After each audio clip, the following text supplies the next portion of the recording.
नमस्कार आदरणीय दर्शकवृन्द, नयाँ दिग्दर्शनको आजको प्रस्तुतिमा यहाँहरू सबैलाई नवीन दाहाल हार्दिक स्वागत गर्दछु।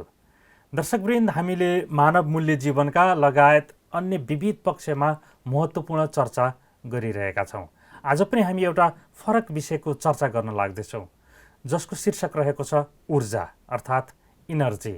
यो ऊर्जा भनेको के हो, यो ऊर्जा कसरी प्राप्त हुन्छ र यो ऊर्जा हामीभित्र कस्तो अवस्थामा निहित छ लगायत समग्र ऊर्जासँग केन्द्रित विषयमा हामी चर्चा गर्छौँ।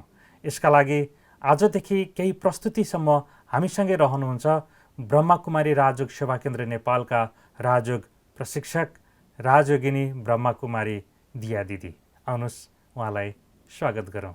दिया दिदी, आजको प्रस्तुतिमा स्वागत छ। ओम शान्ति। ओम शान्ति। यहाँले सबैभन्दा पहिला हामीलाई जानकारी गराउनु पर्यो कि यहाँ ब्रह्माकुमारी राजयोग सेवा केन्द्रमा लामो समयदेखि सेवारत हुनुहुन्छ। ब्रह्माकुमारी संस्थामा यहाँको आगमन कसरी भयो र अहिलेसम्मको अनुभव, ब्रह्माकुमारी संस्थामा आबद्ध भइसकेपछिका महत्त्वपूर्ण केही अनुभवहरू हामी सुन्न चाहन्छौँ। यहाँका केही अनुभवहरू, आफ्नो परिचय हाम्रो दर्शकहरूलाई दिनुपर्दाखेरि। वास्तवमा हर कोही व्यक्ति जब जीवन यात्रामा अगाडि बढिरहेको हुन्छ, उसले जीवनमा कुनै न कुनै क्षेत्रमा पूर्णता चाहेको हुन्छ, केही चाहेको हुन्छ र जब चाहने क्रममा अनेक फिल्डमा अनेक क्षेत्रलाई उसले अप्नाएको हुन्छ। यसै क्रममा जब ब्रह्मकुमारी संस्थासँग म आबद्ध भएँ या कनेक्सनमा आएँ, त्यसपछि यहाँको क्षेत्रमा गहिराइमा जाँदाखेरि यहाँ प्रदान गरिने जुन शिक्षा छ, आध्यात्मिक शिक्षा र राजयोगको ज्ञान, यो ज्ञानको अनुभूतिले आत्मालाई अर्थात् स्वयंलाई के अनुभूति भयो भन्दाखेरि साँच्चीकै जीवनलाई सम्पूर्ण र सम्पन्न बनाउने यदि संसारमा कुनै ज्ञान छ भने यो एउटै ज्ञान हो। योग विद्या यदि दुनियाँमा छ भने आज दुनियाँमा योग सम्बन्धी धेरै विद्याहरू आज निस्किएका छन्, धेरै प्रचार प्रसार भइरहेको छ र साँच्चैकै जीवनलाई पूर्णता दिलाउने यदि योग छ भने राजयोग नै हो। त्यो अनुभूति स्वयंले गरेको हुनाले र अनुभव अझै यसको गहिराइमा जाने इच्छा भयो। यस अर्थमा राजयोगको संस्थासँग, आध्यात्मिक संस्थासँग म जोडिन आइपुगेँ। जब यसलाई मैले जीवनमा अपनाउँदै गएँ, साँच्चीकै धेरै परिवर्तनहरू र यसका एक एक अनुभूतिहरू मैले आफ्नो जीवनमा गर्दै गएँ। यस अर्थमा हालसम्ममा म यो विद्यालयसँग र राजयोगको विद्यासँग म जोडिँदैछु र यसैको सम्पर्कमा रहेर म अहिले कार्य गर्दैछु। यहाँले यो अनुभवको सन्दर्भमा एउटा महत्त्वपूर्ण शब्द प्रयोग गर्नुभयो, अभ्यास। यो ब्रह्मकुमारी संस्थाले प्रदान गर्ने ज्ञान र यो ज्ञानको अभ्यासको अनुभूति यहाँलाई कस्तो छ, यसको विषयमा अलिकति चर्चा गरौँ र अगाडि बढौँ। ज्ञान भन्ने बित्तिकै समझ हो। ज्ञानलाई हामी तेस्रो नेत्रको रूपमा चिन्ने गर्छौँ। यस्तो ज्ञान छ जसले हामीलाई स्वयंको आन्तरिक स्थितिलाई स्पष्ट रूपमा देखाइदिन्छ। त्यसैले ज्ञानलाई ऐनाको रूपमा, दर्पणको रूपमा परिभाषित गरिएको छ। जब आध्यात्मिक ज्ञान हामी लिन्छौँ, यो ज्ञानले मैले के प्राप्त गरेँ भने दुनियाँमा धेरै प्रकारका ज्ञान छन्, चाहे त्यो मेडिकलसँग सम्बन्धित हो, चाहे इन्जिनियरिङसँग सम्बन्धित, या फरक फरक विधा छ। तर आध्यात्मिक ज्ञान एउटा यस्तो विधा हो, यस्तो क्षेत्र हो जहाँ हामी स्वयंको आन्तरिक स्वरूपलाई त्यो दर्पणमा स्पष्ट देख्न सक्छौँ। जब मलाई देख्न सक्छु भने स्वाभाविक हो, मैले आफ्नो गुड क्वालिटी या ब्याड क्वालिटी दुवै चिजलाई मैले स्पष्ट देख्न सक्छु।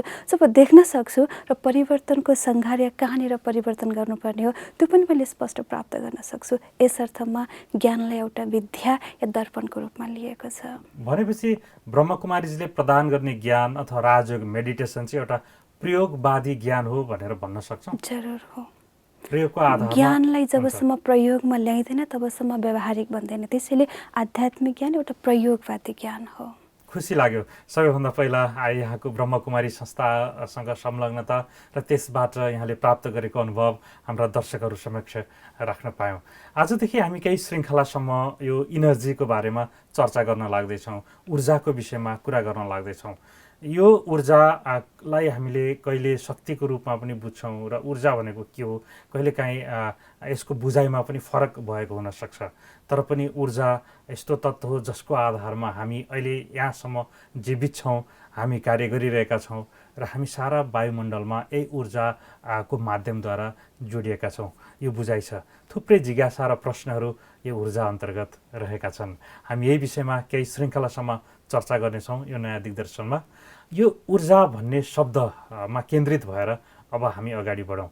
ऊर्जालाई हामी कुन रूपले कसरी बुझ्न सक्छौँ, यसको परिभाषा दिनु पर्दाखेरि, यसलाई बुझाउनु पर्दाखेरि यसको डेफिनेसन हामी कसरी दिन सक्छौँ ऊर्जाको सम्बन्धमा? अत्यन्तै महत्त्वपूर्ण र अत्यन्तै गहिरो, धेरै क्षेत्र ओगटेको, धेरै विशाल परिभाषा ओगटेको शब्द आफैमा ऊर्जा हो, एनर्जी हो।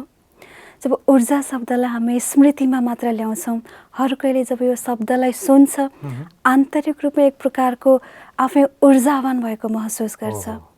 वास्तवमा भन्ने हो भने यो सिङ्गो संसार नै एउटा ऊर्जाको पुञ्ज हो, ब्रह्माण्ड नै ऊर्जाको पुञ्ज हो। बाह्य रूपमा होस् या आन्तरिक रूपमा होस्, जो सजीव छ यहाँ हर चिजमा, हर व्यक्तिमा ऊर्जा व्याप्त छ। एउटा परिभाषा मलाई के याद आयो भने संसारमा आज ऊर्जाको कमी छैन, तर त्यो ऊर्जालाई प्रयोगमा ल्याउनको लागि मानवीय दृढ इच्छा शक्तिको कमी छ। त्यसैले यत्र तत्र सर्वत्र छरिएको जुन आन्तरिक र अदृश्य शक्ति छ जसलाई हामी ऊर्जाको रूपमा परिभाषित गर्न सक्छौँ। यहाँले ऊर्जासँग शक्ति प्रयोग गर्नुभयो। अघि पनि मैले भूमिकामा पनि ऊर्जासँग शक्ति शब्द प्रयोग गरेको छु। ऊर्जा र शक्ति फरक फरक विषय हो अथवा एकै विषय हो अथवा एक आपसमा सम्बन्धित छ? के फरक छ ऊर्जा र शक्तिको बिचमा? अत्यन्तै गहिरो अन्तर। कहिलेकाहीँ हामीले यसको अन्तर स्पष्ट अनुभूति भएको हुँदैन। ऊर्जा जो आफैमा एउटा स्रोत हो, हजुर, माध्यम हो। जब ऊर्जालाई फरक फरक ढङ्गले प्रयोगमा ल्याइन्छ, त्यो प्रयोगमा आइसके पछाडिको अवस्था शक्तिमा रूपान्तरण भएको हुन्छ। प्रेजेन्टेसन जस्तो उदाहरणको रूपमा हामी देख्छौँ भौतिक जगतमा आज सौर्य ऊर्जा भनिन्छ, वायु ऊर्जा भनिन्छ। थाहा थिएन सुरुमा कि वायुमा पनि शक्ति छ भन्ने कुरा। जब अध्ययन गर्दै गयो, खोज अध्ययन आविष्कार हुँदै गयो, तब यो हावामा भएको शक्तिलाई, ऊर्जालाई, हावा अर्थात् ऊर्जालाई शक्तिको रूपमा परिवर्तन गरियो। आज यो हावाले भिन्न भिन्न कार्य देखाएको छ वायुको शक्तिको रूपमा। सूर्य आज आफ्नो प्रकाश, हिट एन्ड लाइट संसारभरि आफ्नो कार्य गरिरहेको छ, प्रकाश यसले दिइरहेको छ। थाहा थिएन कि सूर्यबाट यो शक्ति निस्किन्छ भन्ने कुरा। जब अध्ययन हुँदै गयो, रिसर्च योसँग बढ्दै गयो, हुँदै गयो, यस अर्थमा सूर्यमा भएको जुन ऊर्जा छ, ऊर्जालाई शक्तिको रूपमा प्रयोग गरियो र आज सौर्य ऊर्जाको रूपमा सूर्यको शक्तिलाई हामीले फरक फरक ढङ्गले प्रयोगमा देखेका छौँ। त्यसैले ऊर्जा एउटा मेन स्रोत भयो, हजुर, आधार भयो, माध्यम भयो, आधार भयो, जसलाई प्रयोगमा ल्याउनुभन्दा अगाडिको स्टेज ऊर्जा, प्रयोगमा आइसके पछाडि नामाकरण दिन्छ त्यसलाई शक्तिको रूपमा। हजुर, यो बाह्य भौतिक जगतमा मात्रै प्रयोग हुन्छ कि हाम्रो आन्तरिक अवस्थामा पनि यो हुनसक्छ? ऊर्जा र शक्ति दुइटै हुनसक्छ? हाम्रो मानवीय स्वभावमा, हाम्रो मानवीय क्रियाकलापमा पनि यो दुई पक्ष सँगसँगै हुन सक्छ, जोडिएको छ। पक्कै पनि के भनिन्छ भने मानव जीवन आफैमा एउटा भौतिकता र अध्यात्मको सिङ्गो संयोजन हो। जब आध्यात्मिकतालाई हामीले शरीरबाट, जीवनबाट अलग्याइदिन्छौँ, भौतिक संरचनाको मात्र जीवन सम्भव छैन। मानव पूर्णता कति बेला बन्छ जब भौतिकता र अध्यात्मको सुन्दर संयोजन बनेको हुन्छ, तब सुन्दर मानव जीवन बनेको हुन्छ। यस अर्थमा शरीर सञ्चालनको लागि भौतिक ऊर्जाको आवश्यकता छ। जस्तो यो शरीर बनेको छ 5 तत्त्वले। हावाको संयोजन छ, यसमा पानीको संयोजन छ, आकाश तत्त्व, जमिन, धरती, माटोको संयोजन छ, अग्निको संयोजन छ। अब याद राखौँ, यो शरीरमा थोरै पर्सेन्टेज मात्र पनि कहिलेकाहीँ जल ऊर्जाको, जल तत्त्वको कमी हुने बित्तिकै महसुस के हुन्छ? प्यास, तिर्खा लाग्छ। तिर्खा लाग्नुको अर्थ जो जल तत्त्वले बनेको जुन शरीर थियो त्यसमा थोरै जल तत्त्वको कमी भइदियो। अब प्यास लाग्यो। अब त्यो परिपूर्ति गर्नको लागि, सप्लाई गर्नको लागि हामीले पानी नै पिउनु पर्ने हुन्छ, पानी नै लिनुपर्ने हुन्छ। जब पानीको मात्रा पुरा हुन्छ, प्यास मेटिन्छ। त्यस्तै प्रकारले भौतिक शरीर सँगसँगै अर्को छ आध्यात्मिक शक्ति, आध्यात्मिक ऊर्जा। खालि शरीरले मात्र चल्ने होइन रहेछ। योभन्दा स्पष्ट जान्नुपर्ने कुरा के छ भने हामीलाई थाहा छ आँखाको कार्य संसारलाई देख्नु हो, बट भनिन्छ इट क्यानट सी इट्सेल्फ, यसले आफै देख्न सक्दैन। हजुर। कानको कार्य सुन्नु हो, यसले आफै सुन्न सक्दैन। ध्यान दिउँ। मुखको कार्य बोल्नु हो, यसले आफै बोलेको हुँदैन। हात घोडाको कार्य चल्नु हो, आफै चलेको हुँदैन। यो भौतिक शरीरलाई सञ्चालन गर्नको लागि यसको पछाडि एउटा अत्यन्तै महत्त्वपूर्ण शक्तिको भूमिका रहेको छ, अदृश्य शक्ति, जसलाई हामी आध्यात्मिक ऊर्जा भनेर भन्छौँ। भनेपछि यो हाम्रो शरीरको प्रस्तुतिको ब्याक फोर्स अथवा आधार भनेको चाहिँ आध्यात्मिक शक्ति हो। आध्यात्मिक शक्ति अथवा आध्यात्मिक ऊर्जा नै हाम्रो शरीरको प्रस्तुतिको आधार मान्न सकिन्छ। जस्तो यहाँसँग माइक छ, माइकले आफै बोल्दैन, आवाज पुर्याउँछ हरेक स्थानमा। माइकद्वारा बोल्नको लागि स्पिकरको आवश्यकता पर्छ। जब यहाँ स्पिकर उपस्थित हुनुहुन्छ तब माइकको भ्यालु रहन्छ। स्पिकर देन माइक आपसमा जोडिएको शब्द हो। त्यस्तै प्रकारले आन्तरिक ऊर्जा प्रस्फुटनको लागि मुख जो हामीलाई आज प्राप्त भएको छ आज स्पिकरको रूपमा, तर यो मुखबाट बोल्नेवाला जुन शक्ति छ नि, त्यसलाई हामी आध्यात्मिक ऊर्जा, आध्यात्मिक शक्तिको नामले परिभाषित गर्छौँ। हामीसँग ऊर्जासँग धेरै पक्षहरू जोडिएका छन्। हामी प्रत्येक पक्षलाई केलाउँदै चर्चा गर्दै जानेछौँ। आध्यात्मिक ऊर्जा, भौतिक ऊर्जा लगायत थुप्रै विषयहरू जिज्ञासाको रूपमा आउन सक्छन्। यतिखेर जिज्ञासा भइरहेको छ, ऊर्जाको पहिचान त हामीले गऱ्यौँ। हाम्रो शक्तिको आधार भनेको ऊर्जा हो, या त शरीरको रूपमा या त भौतिक दुनियाँको रूपमा सारा वायुमण्डलमा यो ऊर्जा व्याप्त छ। यसलाई प्रयोग हामीले कसरी गर्छौँ भन्ने कुराको पहिचान गऱ्यौँ हामीले यसको परिभाषामा। अब ऊर्जालाई हामी कसरी प्रकारमा विभाजन गर्न सक्छौँ? ऊर्जाको पनि प्रकार होला। यसलाई व्याख्या गर्ने क्रममा, यसलाई पहिचान गर्ने क्रममा ऊर्जाहरू कस्ता ऊर्जाहरू हुन्छन्? ऊर्जालाई प्रकारमा हामी चर्चा गर्न सक्छौँ। सामान्यतया ऊर्जा आफैमा अत्यन्तै व्यापक क्षेत्र ओगटेको शब्द हो। हजुर। यसलाई जब हामी परिभाषातर्फ लैजान्छौँ, भौतिक ऊर्जाभित्र पनि अनगिनत ऊर्जाहरू हामी प्राप्त गर्न सक्छौँ। बाह्य जगतमा देखिएको ऊर्जाहरू, सौर्य ऊर्जा, वायु ऊर्जा, आज न्युक्लियर ऊर्जाको रूपमा पनि हामी चिन्न सक्छौँ। जललाई पनि ऊर्जाको रूपमा लिन सक्छौँ। धरती जुन आज जो आकाशमा पनि आफ्नै ऊर्जा छ, जमिनमा आफ्नै ऊर्जा छ, धरतीको आज आफ्नै प्रकारको ऊर्जा छ। तब त गुरुत्वाकर्षण बल भन्छौँ, यो पनि काइन्ड अफ ऊर्जा हो। त्यस्तै प्रकारले प्रकृति सबै ऊर्जा हो। हजुर, यो त भयो भौतिक ऊर्जा जसलाई हामीले देख्न सक्छौँ, अनुभूत गर्न सक्छौँ। आज हरेकले यसको अनुभूति राम्रोसँग गर्न सकेको छ। यस्तै प्रकारले अर्को शक्ति छ जो अदृश्य रूपमा छ, जसलाई हामी अभौतिक या आध्यात्मिक ऊर्जाको रूपमा, सामान्यतया भौतिक र आध्यात्मिक, यसलाई यसरी सहजीकरण गर्नको लागि सहज हुन्छ हामीलाई। सामान्यतया भौतिक र आध्यात्मिक दुई प्रकारको मूल आधार भयो। यो एउटा बाहिर भौतिक दुनियाँमा जे हामीले देख्छौँ, जे स्पर्श गर्न सक्छौँ, जे महसुस गर्न सक्छौँ भौतिक रूपमा, त्यो चाहिँ भौतिक ऊर्जा भयो। र आन्तरिक रूपमा यी बाह्य तत्त्वलाई सञ्चालन गर्ने जुन आन्तरिक अवस्था रहन्छ, त्यसलाई चाहिँ आध्यात्मिक ऊर्जा भनेर भन्यो। यो चर्चा गरौँ। आध्यात्मिक ऊर्जालाई हामी कसरी परिभाषित गर्न सक्छौँ, कसरी यसलाई बुझ्न सक्छौँ, बुझाउन सक्छौँ आध्यात्मिक ऊर्जालाई? जस्तो एउटा विद्यार्थीलाई जब दौडमा भाग लिन लगाइन्छ, दौडमा भाग लिनको लागि सबैभन्दा पहिला उसको शारीरिक संरचना अत्यन्तै मजबुत भएको हुनुपर्छ। एक मसल्स अत्यन्तै शक्तिशाली भएको हुनुपर्छ। यो उसको शारीरिक ऊर्जा हो। जति क्षमता, जति भागसम्म दौडिन सक्छ उसले, यो उसको जो देखिनमा आउँछ, यो उसको शारीरिक क्षमता भयो। अब कहिलेकाहीँ शक्ति हुँदाहुँदै पनि, उसको मसल्स अत्यन्तै बलवान हुँदाहुँदै पनि त्यो स्थानमा जान चाहिरहेको हुँदैन। केही यस्ता सूक्ष्म तत्त्व हुन्छन् उसलाई आन्तरिक रूपमा घटाइराखेको, आन्तरिक रूपमा उसलाई हतोत्साहित बनाइराखेको हुन्छ। फिजिकल्ली ऊ सामर्थ्य छ शारीरिक रूपमा, तर आन्तरिक रूपमा उसले चाहेको हुँदैन, कारण उसमा हिम्मत हुँदैन। हो, यो हिम्मत नै एउटा ऊर्जाको परिभाषा हो।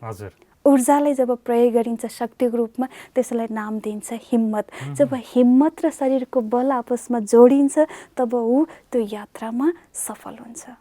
भनेपछि हिम्मत नै एउटा ब्याक फोर्स अथवा ब्याक पावर भयो अथवा ऊर्जा भयो एउटा शरीरको लागि, मोटिभेसनको रूपमा भनौँ, त्यसलाई नै हामीले आध्यात्मिक विषयमा जोड्न सक्छौँ हिम्मतलाई। हजुर, जसले उसलाई लक्ष्यमा पुग्नको लागि प्रेरित गरेको हुन्छ, मनोबललाई अगाडि बढाएको हुन्छ, उच्च बनाएको हुन्छ, यो उसको आध्यात्मिक ऊर्जा हो। कहिलेकाहीँ हामी देख्छौँ शारीरिक रूपमा असमर्थ भएकोहरूले पनि मनको बलबाट आन्तरिक ऊर्जाको रूपमा धेरैभन्दा धेरै सफलता जीवनमा हासिल गरेको हुन्छ। के को आधारमा? आन्तरिक ऊर्जाको आधारमा।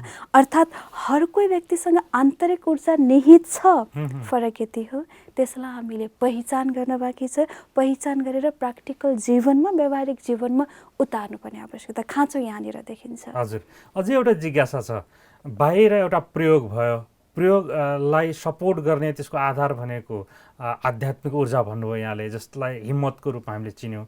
हिम्मतलाई पनि चलाउने अर्को ऊर्जा हुनसक्छ, त्यसलाई पनि अपरेट गर्ने, त्यसलाई पनि प्रस्तुत गर्ने, त्यसलाई पनि जोड दिने, हिम्मतलाई पनि ब्याक सपोर्ट गर्ने अर्को कुनै तत्त्व हुन्छ कि हिम्मत नै अन्तिम एउटा बेस हो ऊर्जाको? अत्यन्तै गहिरोभन्दा पनि गहिरो चर्चामा हामी गइरहेका छौँ। अब हिम्मत उसँग कतिखेर आइदिन्छ त? हिम्मत पनि आउनको लागि जरुर आन्तरिक रूपमा केही प्रोसेसेस, केही प्रक्रिया भएको हुन्छ।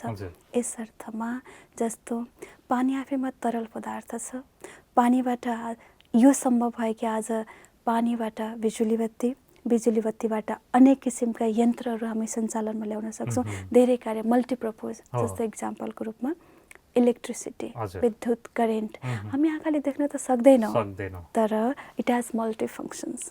सेम इलेक्ट्रिसिटी, एउटै करेन्ट हो।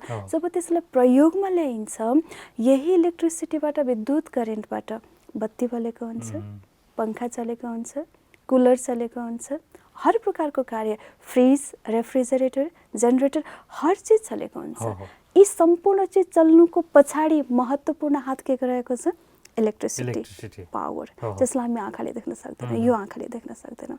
हर चिज चल्छ, बत्ती बल्यो, पङ्खा चल्यो, फ्रिज चल्यो, हर चिज चल्यो, तर याद राख्नु होला, जब प्रयोगमा ल्याइन्छ, प्रयोगमा ल्याइसके पछाडि बिल जब उठ्छ नि, बिल के उठ्छ भन्दाखेरि पङ्खाको अलग बिल हुँदैन, बत्तीको अलग बिल, इलेक्ट्रिसिटीको पावर खपत के भएको हुन्छ? पावरको खपत भएको हुन्छ, बत्तीको खपत भएको हुन्छ। जब हामी बिल तिर्छौँ एकैचोटि, पङ्खाको अलग, फ्रिजको अलग या रेफ्रिजरेटरको अलग, हामी अलग अलग तिर्दैनौँ एकमुष्टमा, किनकि प्रयोग त्यहाँ करेन्टको भएको छ नि, महत्त्वपूर्ण पक्ष त्यहाँ करेन्ट रहेको छ नि भौतिक ऊर्जाहरूको रूपमा। त्यस्तै प्रकारले शरीरलाई सञ्चालन गर्नको लागि, अगाडि गन्तव्यमा पुग्नको लागि आन्तरिक ऊर्जाको जुन हामीले नाम दिएका छौँ, जसलाई हामी भन्छौँ स्पिरिचुअल एनर्जी, आध्यात्मिक ऊर्जा, जसलाई अत्यन्तै सहज भाषामा आत्माको संज्ञा दिइन्छ। हजुर, आत्माको संज्ञा नाम, जो हिम्मतको पछाडि हिम्मतलाई एक्टिभ गराउने, चलाउने को अर्को सोर्स रहेछ, अर्को आधार रहेछ आत्मा, यहाँले भन्नुभयो हैन? त्यो गहिराइसम्म। हजुर, आत्माभित्र पनि अझै त्यसका बेसिक कुराहरू हुन सक्छन्।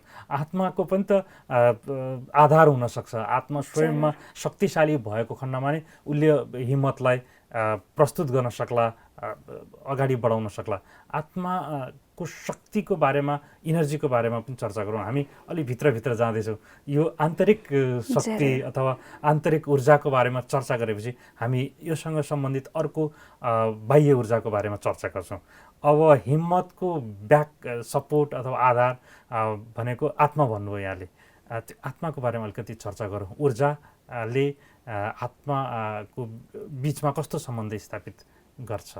विज्ञानमा यति ठुलो इन्भेन्सनको पछाडि एउटै रहस्य छ, पावर, शक्तिलाई प्रयोगमा ल्याइएको छ।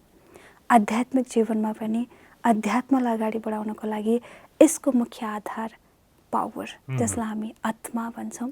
एउटा इन्भिजिबल एनर्जी, अदृश्य शक्तिको रूपमा हामी लिन सक्छौँ। मानव जीवन पूर्णता कति बेला बन्छ? जति बेला भौतिक शरीरमा एक सूक्ष्म आध्यात्मिक शक्तिको प्रवेशता हुन्छ। त्यो आध्यात्मिक शक्तिलाई आत्माको नाम दिइयो। आज त्यही आत्मालाई कसैले प्राण, कसैले श्वास, कसैले फरक फरक नाम दियो हो। आखिरमा जसलाई आध्यात्मिक भाषामा स्पिरिट या आत्माको नाम दिएको छ। यो आत्मा यस्तो ऊर्जा हो, यस्तो एनर्जी हो, neither you can create not destroy. आफैमा के छ? यो ऊर्जावान छ। हजुर। जब यो ऊर्जा भौतिक शरीरमा प्रवेश गर्छ, भौतिक शरीर एउटा मिडियम भयो, माध्यम भयो, जब यसको प्रवेशता हुन्छ, अब यसले फिजिकल बडीद्वारा मल्टिफङ्सन्स गर्दो रहेछ कि जस्तो भर्खर हामीले भनौँ सेम इलेक्ट्रिसिटी हजुर। But multipurpose and multifunctions. हजुर, हो। यहाँ पनि यही सिद्धान्त लागू हुन्छ। एउटा माध्यम शरीर जब त्यो ऊर्जा शरीरमा प्रवेश गर्छ, इट स्टार्ट्स टु वर्क मल्टिफङ्सन्स। अब यसले आफ्नो बहुकार्य गरेको हुन्छ कि हजुर। मल्टिफङ्सन्सको रूपमा। यही आत्मा अब यसले भौतिक शरीरमा रहेको हाम्रो जुन फिजिकल अर्गान छ यसलाई प्रयोगमा ल्याइदिन्छ। आँखालाई यसले प्रयोग गरिदिन्छ झ्यालको रूपमा। झ्यालबाट सिन देखिन्छ, दृश्य देखिन्छ। हजुर। सेम पावर, इन्भिजिबल पावर, तर यसले आँखालाई प्रयोग गर्छ झ्यालको रूपमा। ठिक छ। यही आत्माले कानलाई प्रयोग गरिदिन्छ फोनको रूपमा। सेम आत्मा, सेम पावर मुखलाई प्रयोग गरिदिन्छ माइकको रूपमा। हात घोडालाई यसले प्रयोग गरिदिन्छ मेसिनको रूपमा या औजारको रूपमा। यो त भयो हाम्रो फिजिकल जसलाई हामी स्पष्ट देख्न सक्छौँ, भौतिक कार्य या देखिने कार्यहरू भयो। अब अर्को छ, यो त भयो देखिने जसलाई हामी बाह्य शक्तिको रूपमा अनुभूति गर्न सक्छौँ, देखिने कार्य भयो, स्पष्ट रूपमा अनुभूति गर्न सक्छौँ। अर्को छ नदेखिने कार्य, जस्तो यहाँको भित्र यति बेला कुन चिन्तन, कुन विचार चलेको छ म देख्न सक्दिनँ, न त म पढ्न नै सक्छु। तर के हुन्छ भने फिजिकल बडी कहिलेका शरीर यहाँ हुँदाहुँदै पनि मन दौडिएको हुन्छ भनिन्छ। हाम्रो मनको गति सूर्यको गतिभन्दा पनि अत्यन्तै तीव्र गतिको छ, तेजोमय छ। यहाँ छ सेकेन्डमै, कहिले कहाँ देश विदेश सेकेन्डमा यसले भ्रमण गर्न सक्छ। त्यो ऊर्जा हो, त्यो मनको गति हो जसलाई हामी देख्न सक्दैनौँ, तर कार्य त भएको हुन्छ नि। सोच चल्छ भिन्न भिन्न प्रकारको, दृश्य देखिनमा आउँछ, चित्र अङ्कित। कहिले साथीकोमा पुग्छौँ, कहिले अफिसमा पुग्छौँ, कहिले घर परिवारमा पुग्छौँ, भिन्न भिन्न स्थानमा भ्रमण गरेका हुन्छ। जुन आन्तरिक शक्ति छ, आन्तरिक कार्य एक्टिभिटिजभित्र भएको हुन्छ, यसलाई हामी भन्छौँ नदेखिने कार्यहरू। यसरी सेम पावर बट यसले फिजिकल बडीद्वारा मल्टिफङ्सन्स गरेको हुन्छ, बहुकार्य गरेको हुन्छ। त्यसैले शरीरलाई सिङ्गो सञ्चालन गर्ने जुन शक्ति छ, एनर्जी, त्यसलाई भनिन्छ आत्मा, अर्थात् it is also power, energy. शरीरको सबभन्दा महत्त्वपूर्ण आधार अथवा त्यो शक्तिको स्रोत भनेको आत्मा हो भन्ने निष्कर्षतिर हामी पुगिरहेका छौँ।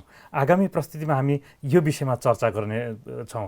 बाह्य रूपमा बाहिर देखिएको जुन एउटा शक्ति छ अथवा जो आधार छ, एउटा मेसिनको रूपमा जे हामी बाहिर देख्छौँ र प्रयोग गर्छौँ, तर यसलाई सञ्चालन गर्ने भित्रको ऊर्जाको आधार भनेको आत्मा हो भन्ने निष्कर्षमा हामी अर्को प्रस्तुतिमा चर्चा गर्नेछौँ। आजको प्रस्तुति यहीँ समाप्त हुन लागेको सङ्केत हामीलाई समयले दिएको छ। यो समयको लागि यहाँलाई धेरै धन्यवाद। ओम शान्ति। आदरणीय दर्शकवृन्द, आजको प्रस्तुति मार्फत यहाँहरूलाई पनि नयाँ विषयको अनुभूति भयो होला र वास्तवमा केही रोचक विषयहरू छन्। यो हामी जसरी सञ्चालित छौँ अथवा हामीले सञ्चालन गरिरहेका छौँ, यो विषयमा यो ऊर्जा अर्थात् यो शक्तिको भूमिका कस्तो छ, यसलाई हामीले कसरी बुझिरहेका छौँ र यथार्थमा के हो, यो विषय असाध्यै रोचक र महत्त्वपूर्ण छ। आगामी प्रस्तुतिमा हामी यो विषयमा चर्चा गर्नेछौँ।